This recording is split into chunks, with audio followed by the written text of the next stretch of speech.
Hi friends, welcome to my channel Anita Vijay Tamil Vibes. இது வந்து Friday விழாங்க. இன்னைக்கு காலையில் வழக்கம் போல் லெமன் அண்டு சால்ட்டு மிக்ஸ் பண்ணி லெமன் வாட்டர் எடுத்துக்கிட்டேன். இன்றைக்கி பிரேக்ஃபாஸ்ட்டுக்கு வந்து நான் ஆப்பம் தாங்க பண்ணியிருந்தேன். ஆப்பத்துக்கு நாளே வந்து ஒரு கிளாஸ் பச்சரிசி, ஆஃப் கிளாஸ் வந்து புழுங்கல் அரிசி, அது கூட வந்து கொஞ்சமாக உளுந்து இதெல்லாம் வந்து மூணுமே ஊற போட்டு வச்சுட்டேன். ஒரு 2-3 ஹவர்ஸ் வந்து ஊறணுன்னா அரைக்கும் போது பார்த்திங்கன்னா அது கூட வந்து ஒரு கப்பு துருவின தேங்காய் பூ, வந்து ஒரு கப்பு வந்து இந்த கொஞ்சம் ஊற வச்சு அவுள் இதை ஆட் பண்ணி அரைச்சி வச்சுட்டேன். அந்த அவுளுக்கு பதிலாக நம்ம வந்து இந்த வேக வச்ச சாதம் இருக்கு இல்லையா, வடித்த சாதம், அது கூட வந்து ஆட் பண்ணி அரைக்கலாம். அதுவுமே நல்லாயிருக்கும். நல்லா வந்து நைஸாக வந்து கிரைண்ட் பண்ணி வச்சுருந்துங்க. நல்லா மாவு வந்து மறுநாள் புளிச்சு வந்துருச்சு. ஆப்பத்துக்கு சைட் டிஷ்ஷாக வந்து நான் இன்றைக்கி தேங்காய் பால் தான் ரெடி பண்ணி வச்சுருந்தேன்.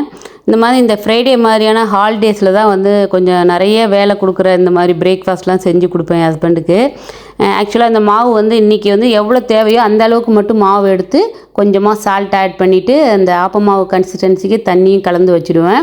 மீதி மாவை அப்படியே வந்து ஸ்டோர் பண்ணி வச்சுடுவாங்க ஃப்ரிட்ஜில். ஏன்னா சம்டைம் நான் வந்து இந்த பணியாரம், இந்த ஆனியன், பச்சை மிளகாலாம் போட்டு பணியாரமும் அந்த மாவில் செய்வேன். இல்லைன்னா வந்து இந்த வெல்லம் ஆட் பண்ணி இந்த ஸ்வீட் ஆப்பமும் செய்வேன். இன்றைக்கி வந்து தேங்காய் பாலும் ஆப்பமும் தான் பண்ணியிருந்தேன். லஞ்சுக்கு வந்து ஆடி வெள்ளி அப்படிங்கிறதுனால வெஜ்ஜு தாங்க இன்றைக்கி குக் பண்ணேன். எப்போதுமே இந்த ஆடி வெள்ளி, தை வெள்ளி இந்த மாதிரியான ஸ்பெஷல் வெள்ளிக்கிழமை மட்டும்தான் வெஜிடேரியன் சமைப்போம். மற்றபடி வர வெள்ளிக்கிழமெல்லாம் வந்து பார்த்திங்கன்னா வந்து இங்கே வெள்ளிக்கிழமை தான் ஹாலிடே அப்படிங்கிறதுனால நான்வெஜ்ஜு தான் சமைப்போம்.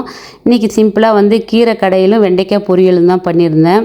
நான் வந்து கீரை கடையில் எந்த மாதிரி பண்ணுவேன் அப்படின்னா, கீரையை நல்லா க்ளீன் பண்ணிவிட்டு நல்லா வாஷ் பண்ணிவிட்டு அது கூட வந்து ஒரு 4-5 பூண்டு பல்லெல்லாம் வந்து ஆட் பண்ணி நல்லா வேக வச்சு வச்சுடுவாங்க.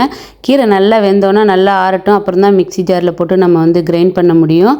அது கூட வந்து தாளிக்கிறதுக்கு ஒரு வாணலில் எண்ணெய் ஊற்றி, எண்ணெய் நல்லா காஞ்சோன்னே கடுகு, உளுத்தம்பருப்பு, கொஞ்சமாக பெருங்காயத்தூள், அதுக்கப்புறம் காரத்துக்கு தகுந்த மாதிரி வரமிளகாய் ஆட் பண்ணிப்பேன். ஏன்னா சாதத்தில் பிசைஞ்சு சாப்பிடும்போது காரம் அதிகமாக தேவைப்படும்.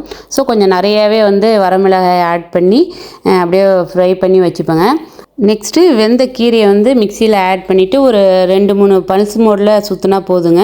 அது கூட வந்து இப்போ தாளித்தோம் இல்லையா, கடுகு, மிளகாய், வரமிளகாயெல்லாம் இதெல்லாம் ஆட் பண்ணி தேவையான அளவு உப்பும் ஆட் பண்ணி அப்படியே 2-3 பல்ஸ் மோட்லேயே வந்து நம்ம அரைச்சி விட்டால் போதும், வந்து கீரை கடையல் ரெடி ஆகிடும். நான் இந்த மாதிரி மெத்தடில் தான் வந்து கீரை கடையல் பண்ணுவேன். நெக்ஸ்ட்டு வெண்டைக்காய் பொரியலுக்கு வெண்டைக்காயை நல்லா வாஷ் பண்ணி எடுத்துகிட்டு நல்லா வந்து ஒரு கிச்சன் டவல் வச்சு நல்லா வந்து ட்ரை பண்ணி எடுத்துக்கணுங்க வெண்டைக்காவை. அப்போ தான் வந்து வெண்டைக்காய் பொரியல் வந்து குழகுழப்பு இல்லாமல் இருக்கும். சின்ன சின்னதாக கட் பண்ணிக்கிட்டு வாணலில் கொஞ்சம் எண்ணெய் ஊற்றி, இன்றைக்கி கடுகுலாம் போடலான்னு சிம்பிளான ஒரு வெண்டைக்காய் பொரியல் தான் பண்ணேன். அப்படியே வெண்டைக்காய் ஆட் பண்ணி அது கூட காரத்துக்கு வந்து சில்லித்தூள், சாம்பார் தூள் ரெண்டுமே ஆட் பண்ணேன். கொஞ்சமாக மஞ்சத்தூள், தேவையான அளவு சால்ட்டு இதெல்லாம் வந்து ஆட் பண்ணி அப்படியே வந்து ட்ரை ரோஸ்ட் மாதிரி பண்ணிகிட்டே இருந்தோம்னா அப்படியே வெண்டைக்காய் பொரியல் ரெடி ஆகிடுங்க. இன்றைக்கி சிம்பிளான அந்த கீரை கடையிலும் வெண்டைக்காய் பொரியலும் லஞ்சுக்கு ரெடி ஆகிடுச்சு. நெக்ஸ்ட்டு வந்து கொஞ்சம் கார்டன் ஒர்க்கு தான் பண்ணேங்க. நான் வந்து ஆக்சுவலாக மணி பிளான்ட் மட்டும்தான் வச்சுருக்கிறேன். பட்டு வந்து நல்லா தண்ணி ஊற்றி தான் வச்சுருந்தேன். ஆனால் ஓமானில் வந்து அடிக்கிற வெயிலுக்கு ஏகப்பட்ட ஹியூமிடிட்டிங்க இந்த வருஷம் ஃபுல்லும். ஸோ எவ்வளோ தண்ணி ஊற்றினாலும் வந்து செடிகள் வந்து அப்படியே காஞ்சிடுது, இல்லைன்னா அழிவிடுது. நிறைய காஞ்ச இலைகள், இந்த கொடி மட்டுமே நிற்கிது, இலைகள்லாம் இல்லாமல். ஸோ வந்து இப்போ தான் கொஞ்சம் வின்டர் சீசன் வந்து ஸ்டார்ட் ஆகிருக்குங்க. சரி, உடனே கொஞ்சம் செடியெல்லாம் வந்து கட் பண்ணி ரெடி பண்ணி வைக்கலாம் அப்படின்னு சொல்லிவிட்டு அந்த காஞ்ச இலைகள்லாம் அப்படியே ரிமூவ் பண்ணிவிட்டு அதுக்கப்புறம் வந்து மண்ணெல்லாம் மாற்றிட்டேன். மண்ணும் வந்து சேஞ்ச் பண்ணிட்டேன். ஏன்னா மண்ணில் வந்து பார்த்திங்கன்னா வெள்ளை வெள்ளையாக ஒரு பூச்சி மாதிரி இருந்ததுங்க. ஸோ அது கூட வந்து செடி வந்து இந்த மாதிரி காயறதுக்கு காரணமாக இருக்கும் அப்படின்னு சொல்லிட்டு மண்ணையும் சேஞ்ச் பண்ணி வச்சுட்டேன். எங்கள் வீட்டில் வந்து பார்த்திங்கன்னா ஒரு 6 மந்த்துக்கு வந்து ஹாலில் வெயில் அடிக்கும், அடுத்த 6 மந்த்து பார்த்திங்கன்னா ரூமில் வெயில் அடிக்கும். இதனாலேயே வந்து செடி அப்பப்போ மாற்றி மாற்றி ஒரு 6 மந்த்துக்கு ஒன்ஸு மாற்றி மாற்றி வச்சுட்டே இருப்போம். சின்ன தொட்டியில் இருக்க செடியை கூட சேஞ்ச் பண்ணுறது கஷ்டமாக இருக்காது. இந்த பெரிய தொட்டியில் இருக்க செடியை சேஞ்ச் பண்ணுறது தான் கொஞ்சம் கஷ்டமாக இருக்கும். ஸோ இன்றைக்கி அப்படியே வந்து இந்த காஞ்ச லீஃபு, அதுக்கப்புறம் இந்த காஞ்ச கொடி எல்லாத்தையும் கட் பண்ணி போட்டுட்டு எல்லாமே வந்து கொஞ்சமாக தான் இருந்தது. எல்லா செடியும் பாதி செடி வந்து போயிடுச்சிங்க, கொஞ்சமாக தான் செடி இருந்தது.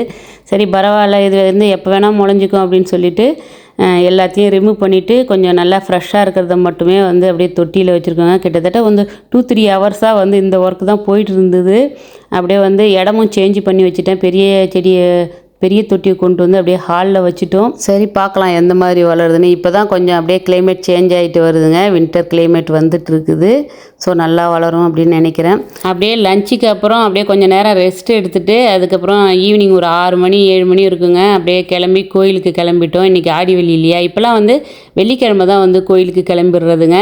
ஃபஸ்ட்டு வந்து மஸ்கட் கோயிலுக்கு தான் போனோம், சிவன் கோயிலுக்கு. ஸோ அங்கே வந்து பார்த்திங்கன்னா வடையெல்லாம் வந்து பிரசாதமாக கொடுத்தாங்க. ஸோ வடையெல்லாம் அப்படியே சாப்பிட்டுட்டு டார்சைட் கோயிலுக்கு வந்துவிட்டோம். டார்சைட் கோயிலில் தான் வந்து அம்மன் கோயிலும் இருக்குது.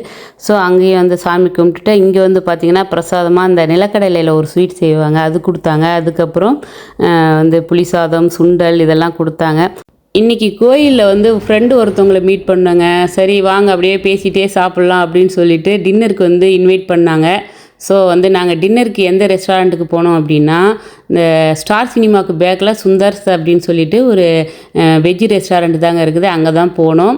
ரெஸ்டாரண்ட்டில் வந்து க்ரௌடு ஜாஸ்தியாகவே இருந்தது. காஸ்ட் வைஸ் பார்த்திங்கன்னா ரொம்ப ரீசனபுளாக தான் இருந்தது, ரொம்ப நார்மலான ப்ரைஸ் தான்.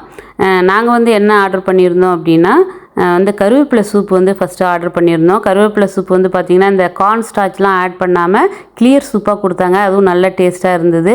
நெக்ஸ்ட்டு ஸ்டார்டராக வந்து பன்னீர் 65ம் கோபி 65ம் ஆர்டர் பண்ணியிருந்தோம். ரொம்ப கிறிஸ்பியாக ரொம்ப டேஸ்ட்டாக நல்லா இருந்ததுங்க. டேஸ்ட் வைஸ் 2 ஸ்டார்டருமே செம்மையாக இருந்தது. அதுக்கப்புறம் என் ஹஸ்பண்ட் வந்து இந்த பூரியில் வந்து சென்னா பூரி ஆர்டர் பண்ணியிருந்தாங்க, ரவா தோசை. தென் வந்து ஃப்ரெண்டு வந்து பிளெயின் தோசை ஆர்டர் பண்ணியிருந்தாங்க. நான் அப்படியே கொஞ்சம் கொஞ்சம் எல்லாத்துலேயும் டேஸ்ட் பண்ணேன்.